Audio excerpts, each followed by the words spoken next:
in Hawaii. America's greatest naval base is awakening with most of the fleet anchored peacefully within the confines of the harbor. The Imperial Japanese Navy approaches and launches 183 fighters and bombers from Japan's first air fleet toward Pearl Harbor.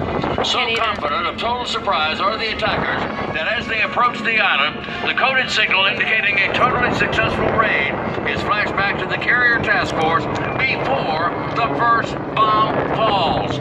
TORA, TORA, TORA, Tiger, Tiger, Tiger. A single remote radar station had spotted the incoming raiders, but mistook them for a flight of B-17s due in from the mainland. The B-17s arrived and, like America itself, find themselves in the middle of a war that had not been declared. Yes, this is December 7th, 1941. TORA, TORA, TORA, the surprise Japanese attack on Pearl Harbor, and we've taken you back to that fateful morning. You can see the ground troops being surprised initially, mobilizing and beginning to fire at the marauding Japanese Zeros, Vals, and Capes. The attack from the Japanese aircraft carriers Akaga, Hiryu, Soryu, and two new carriers, the Shokaku and Suigaku, lasts an hour and 45 minutes. When the first bombs began to fall, U.S. Army Air Corps pilots Kenneth Taylor and George Wells were just returning from a night on the town.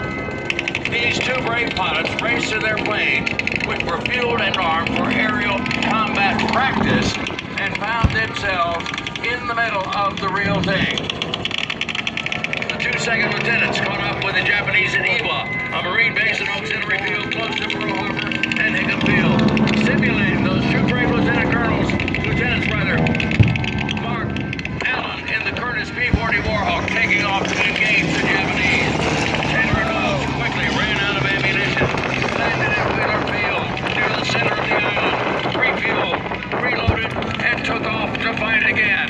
You can imagine what it must have been like that fateful morning of December 7th, 1941, with 183 of the airplanes, just like you see in front of me right now, strafing and bombing and dropping torpedoes on Pearl Harbor and Hickam Field.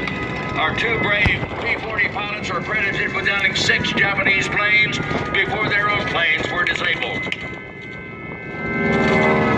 At Pearl Harbor and Hickam Field, the devastation was awesome.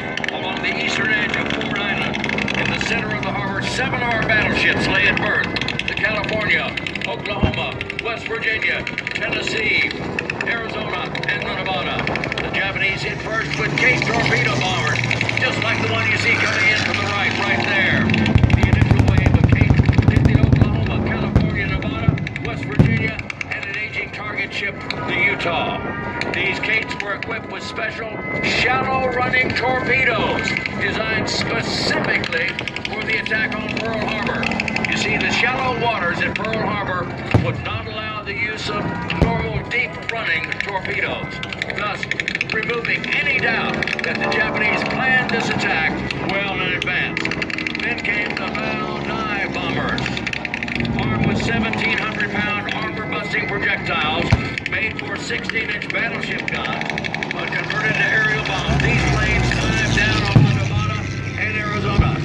Anti-aircraft fire veered the Vals away from the Nevada on the first wave, but the Arizona wasn't that lucky. High overhead, you see the red-tailed Val replica getting ready to make a dive down on the Arizona. A bomb stabbed the Arizona through her forward magazines and exploded, touching off more than 1 million pounds of gunpowder. The sailor on the Nevada watched the Arizona jump up at least 15 to 20 feet in the water and break into two, forever entrapping 1,200 American servicemen in an underwater tube. The ship sank in less than 3 minutes. Yes, ladies and gentlemen, kids, the B-17 looking for a place to land, a flight of 16 of them coming in from mainland and finding all the marauding Japanese Zeros. The Zeros start shooting them down, one after one. Yes, this is TORA, TORA, TORA, the surprise Japanese attack on Pearl Harbor.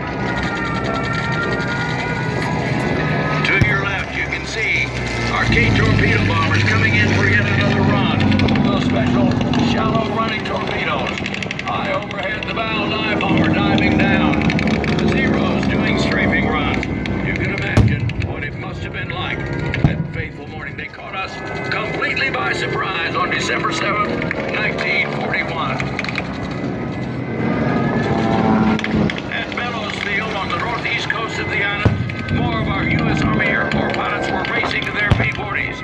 Just then, Japanese Zeros appeared and started strafing runs. One P-40 pilot was killed as he stepped into his cockpit. Two other P-40s were down just as they got off the ground. Yes, this is TORA, TORA, TORA.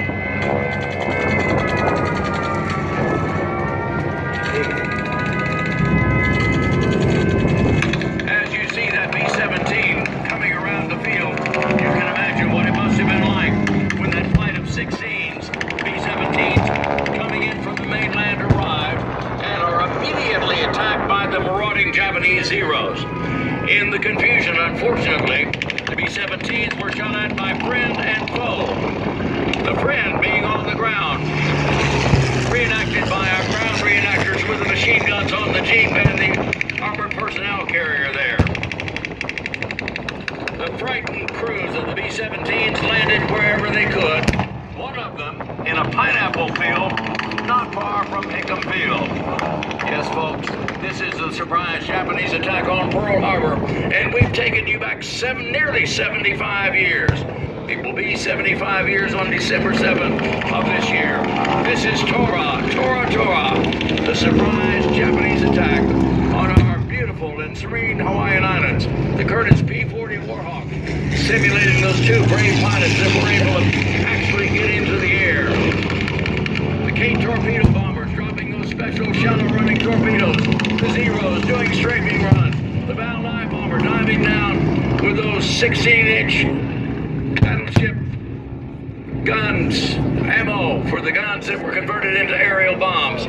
To your left, you see the B-17 coming in, simulating those 16 B-17s that came in from the mainland. One of them landed in a pineapple field not far from Hickam Field. One of the B-17 pilots, don't let that B-17 land. He's only got one gear down. Just one gear down on the B-17. Showing you exactly what happened on December 7th of 1941. One of the B-17 pilots, a Major Landon, trying to land, said, "What a hell of a way to enter a war. Out of gas, unarmed, and no place to land." 8 of the 16 B-17s actually made it to Hickam Field. And we've taken you back to that fateful day of December 7th, 1941. I'll say it again. You can imagine what it must have been like with 183 of the planes similar to the ones you see flying in front of you right now, strafing Pearl Harbor and Hickam Field, dropping those special bombs down on our battleships, and laying those special shallow running torpedoes. Yes, this is TORA, TORA, TORA, the surprise Japanese attack on Pearl Harbor.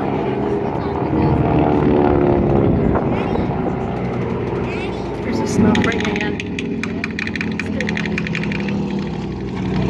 At the conclusion of the surprise Japanese attack, Pearl Harbor, more than half of America's entire naval fleet had been destroyed or damaged. Nearly 2,400 Americans were killed, over 1,200 wounded, and at the time 960 were missing. 151 aircraft, virtually every U.S. military aircraft in Hawaii, was destroyed as